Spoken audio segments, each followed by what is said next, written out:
जय हिंद। पिछले कुछ शॉर्ट्स में हमने हिमालय का भौगोलिक विभाजन पढ़ा था, जिसमें हमने पढ़ा था कि हिमालय को 4 भागों में बांटा गया था, जिसमें ट्रांस हिमालय, वृहत या महान हिमालय जिसे हिमाद्री भी कहा गया था क्योंकि वहाँ पर हिमाच्छादन रहता था, और लघु या मध्य हिमालय और शिवालिक के बारे में पढ़ा था। और इनकी जो प्रमुख चोटियाँ थी, प्रमुख हिमनद थे, इनके बारे में हम पिछले वीडियो में पढ़ चुके हैं। तो जब ये भौगोलिक विभाजन किया जा रहा था उस समय वहाँ पर एक व्यक्ति बैठे थे, सर सिडनी बुरार्ड। तो सर सिडनी बुरार्ड को ये विभाजन पसंद नहीं आया। उन्होंने कहा कि तुमने हिमालय को बांटा कहाँ है, वो तो पहले से बटा हुआ है। ट्रांस हिमालय पूरी की पूरी लेयर, उसके बाद में वृहत हिमालय, उसके बाद में लघु हिमालय और फिर शिवालिक हिमालय। जब हम हिमालय को देखते हैं भारत में खड़े होकर के तो हमें शिवालिक हिमालय ही दिखाई देता है, उसके बाद की परतें दिखाई नहीं देती। जो माउंट एवरेस्ट है वो महान या वृहद हिमालय के ऊपर है, नेपाल के अंदर स्थित है। तो इन सब की चोटियों के बारे में, महान पर्वत श्रृंखलाओं के बारे में, काराकोरम, लद्दाख, जास्कर, पीर पंजाल, कैलाश जैसी, इन सब के बारे में, हिमनद के बारे में जहाँ से गंगा और ब्रह्मपुत्र जैसी और सिंधु जैसी नदियों की उत्पत्ति होती है, इनके बारे में हम पिछले वीडियो में पढ़ चुके हैं। तो जो वहाँ पर बैठे हुए थे सर सिडनी बुरार्ड ने कहा कि हिमालय का जो विभाजन है वो इस तरह से किया जाए कि एक भौगोलिक प्रदेश के आधार पर इसका विभाजन किया जाए।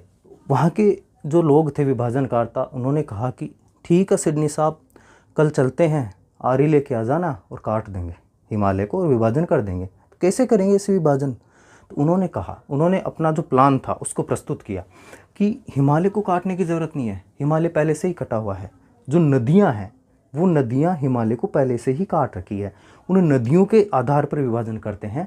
तो हिमालय का जो प्रादेशिक विभाजन किया था वो सर सिडनी बुरार्ड ने किया था। उन्होंने हिमालय को 4 भागों में बांटा था। 4 भागों में कैसे?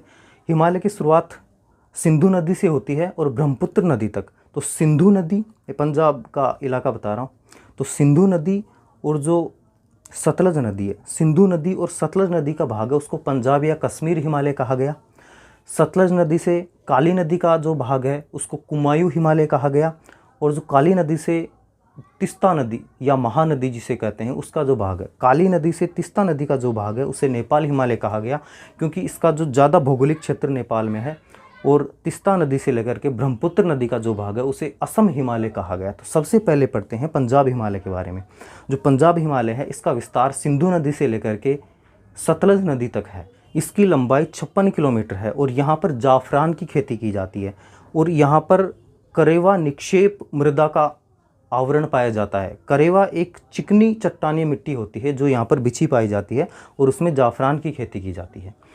और यहाँ पर कौन कौन सी पर्वत श्रृंखलाएं पाई जाती है, ये हमने जब भौगोलिक विभाजन किया था तब सारी पर्वत श्रृंखलाएं और चोटियाँ, हिमनद इत्यादि पढ़ चुके हैं।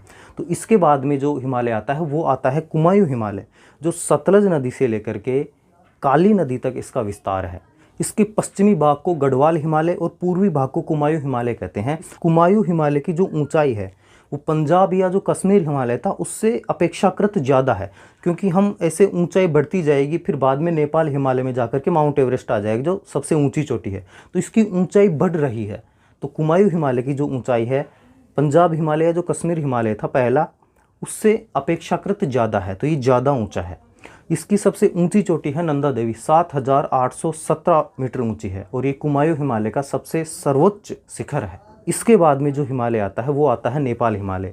नेपाल हिमालय जो है काली नदी से लेकर के तीस्ता नदी तक इसका विस्तार है, और इस नेपाल हिमालय में माउंट एवरेस्ट और इत्यादि जो चोटियाँ हैं वो पाई जाती है जो हम पढ़ चुके हैं।